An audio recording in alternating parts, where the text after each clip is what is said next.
Hi, welcome back, and in today's video we will be talking about how to make your videos look a little more professional as a beginner YouTuber. The first thing is lighting. It can literally make or break your video. Now you have two ways to go about lighting your videos. Either you can use natural light, which is the best. I think if you have open windows and you have a lot of natural light coming in, that is the best. But if you do not have that kind of an environment or you cannot shoot in the daytime, then I would suggest investing in a ring light or any form of lighting that you find convenient. The thing that you need to keep in mind while shooting, either in natural light or in artificial light, is shadow. So whenever you're shooting a video, make sure there are no shadows at the back unless you are trying to achieve that effect. So to avoid that, if you're shooting in natural light also, you need to keep the timing of the day in mind. So either shoot in morning or evenings. Do not shoot in the midday when the sun is directly overhead and it can cast shadows. And when you're using artificial light, make sure you use soft lights rather than hard lights to avoid shadows. Also, do not use overhead lighting because then it casts unnecessary shadows on your face, and again that will distract the attention of your viewers.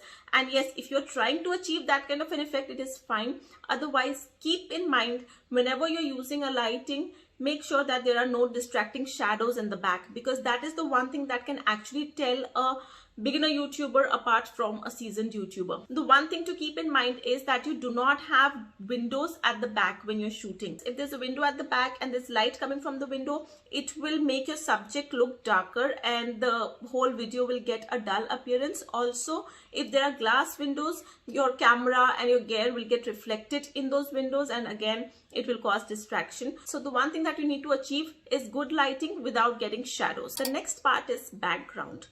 Now, when I talk about background, your background does not have to be fancy, but it needs to be clean and tidy.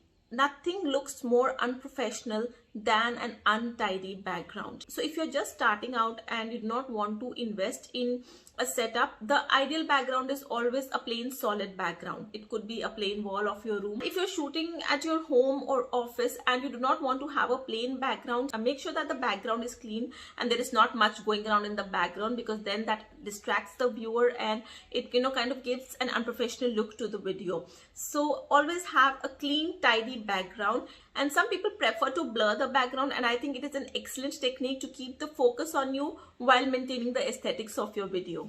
You can have an excellent video shot, you can have the proper lighting, the proper sound, but if the video is not edited properly, it is not going to do well. So make sure that you invest in an editing software if you haven't already. If you have a computer, I would suggest that you edit on a computer because it is much easier to edit on a computer rather than on your phone. There are a lot of free softwares like Filmora, OpenShot, and also there are paid softwares like Premiere Pro and Final Cut. So I think you can first start with the free softwares, and if you like it and if you want to explore more, then you can go for the paid versions. But I think Filmora and OpenShot are two of the most amazing softwares. However, if you do not have a computer, there are a lot of editing softwares on your phone as well. But sometimes these softwares do not have all the features available. So you need to buy a paid version or subscribe to a paid version to access all the features. I think some of the basic features that you should look into while investing in an editing software is obviously the most important, to crop and trim your videos. You cannot edit a video without that, and basically all editing softwares have that feature, but just keep that in your checklist. The second is ability to add text to your videos. So if you cannot add text to your videos, I don't think so it is worth investing in that software, because you need to add text a lot of times. You should be able to add transitions to your videos. Transitions play a key role in binding the two segments together, so make sure that the software in which you are investing has that feature of adding transitions. You should be able to change the aspect ratio of your videos in that editing software, because these days we post our videos on multiple platforms. The aspect ratio of uploading on YouTube is 16:9. The aspect ratio of uploading YouTube Shorts is 9:16. The aspect ratio of uploading on Instagram is 1:1. So you should be able to change the aspect ratio of your videos so that you do not have to reshoot again and again for other platforms. So keep that thing in mind when you are investing in an editing software. Your editing software must have sound effects and some free copyright music to go with your videos. It should have the ability to color correct your videos. You can change the brightness, the contrast, add filters if you want. Also make sure that if you are purchasing an editing software, then it should remove the watermark from the videos. Most of the free versions will have the watermark of the editing software like InShot or KineMaster, and that kind of looks unprofessional. So if you're buying a software, make sure that that watermark goes away, because some softwares have that watermark even in the paid version. Other than that, there are a lot of softwares that offer different features, but these are the bare minimum that an editing software should have. And now that you've got an editing software, the next thing we come to editing.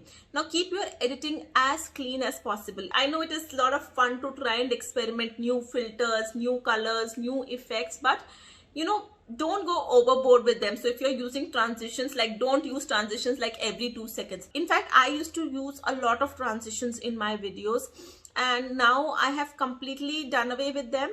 Until and unless it is really important where the two scenes are just not coming together, I avoid using transitions. With time, everybody finds their own filming and editing style, but whatever you do, I know you want to experiment and you want to try out new techniques.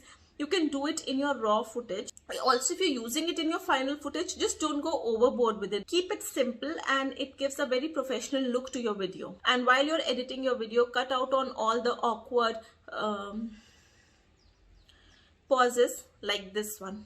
It is not going to do you any good, because when you record a video, this is going to happen a lot. The technique is to cut them out and make your video free flowing and fast so that it grabs the attention of the viewer. Also, when you're done editing, watch your video at least 2 to 3 times. Any part that you find boring, cut that out. Because if you're finding your own video boring, chances are viewers will find it too. Also, if you're adding sound effects or background music to your videos, try to normalize the volume of the background music. It should be such that if you're speaking something, your voice should be audible. The background music should not take over your voice, and the viewer does not have to stress himself like, what is this person saying? The next point is pay attention to your audio. I think I have mentioned this thing time and again in a lot of my videos. Audio quality is of utmost importance. Audio trumps video. If your audio is not good, the viewer is not going to stick around to watch your video. So always pay a lot of attention to your audios. There should be no background noise. There should be no static. The sound of the fan, the sound of the air conditioner, or other such things, you have to cut it out. Now there are 2 ways to go about it. Either you can invest in a mic, or you can also use a noise reduction software, Audacity, which is completely free of cost. I have already made a video on how to use Audacity. I will link it up here so that you can check it out. Yes, you require a computer to work on Audacity, and if you do not have a computer, I think it is a good decision to invest in a mic, which will help reduce the background noise. Also, you have to keep in mind that the room where you are shooting does not have echo. If you have echo in your sound quality, again, that is a distraction. You must at all cost avoid shaky footage. While you can move around in your video, though that is also not advised, but you cannot have a moving camera like this. It distracts the attention of your viewer, and it is one of the other things that will tell a beginner YouTuber apart from a seasoned one. So yes, it is a good decision to invest in a tripod, or if you do not want to invest in a tripod, make sure that you prop up your camera somewhere. Do not ask a person to hold it for you, or you hold it yourself, because you cannot hold the camera steady for a very long time, even if it is a light one. It will ultimately result in shaky footage. I think I mentioned this point in one of my other videos as well. You have to plan in advance, and when I say plan in advance, not only do you have to have your content ready, you have to have the idea of where you are going to shoot. So if you're going to shoot in a room, set up your table or chair or lighting or tripod wherever you are going to shoot. Do not just start doing that when you have planned to record a video, because it will just only add to the stress and anxiety of shooting a video. So yes, keep your setup ready in advance and then just go and shoot. Last point is work on your camera presence. It is of utmost importance, especially if you are the centerpiece of your video. I will not be talking much about camera presence in this video because I've already made a video on that. I will link it up here so you can check it out. So that brings me to the end of this video. I hope you enjoyed this video. If you enjoyed this video, do give it a thumbs up and click on the subscribe button down below. I'll see you next week with another video. Till then, bye.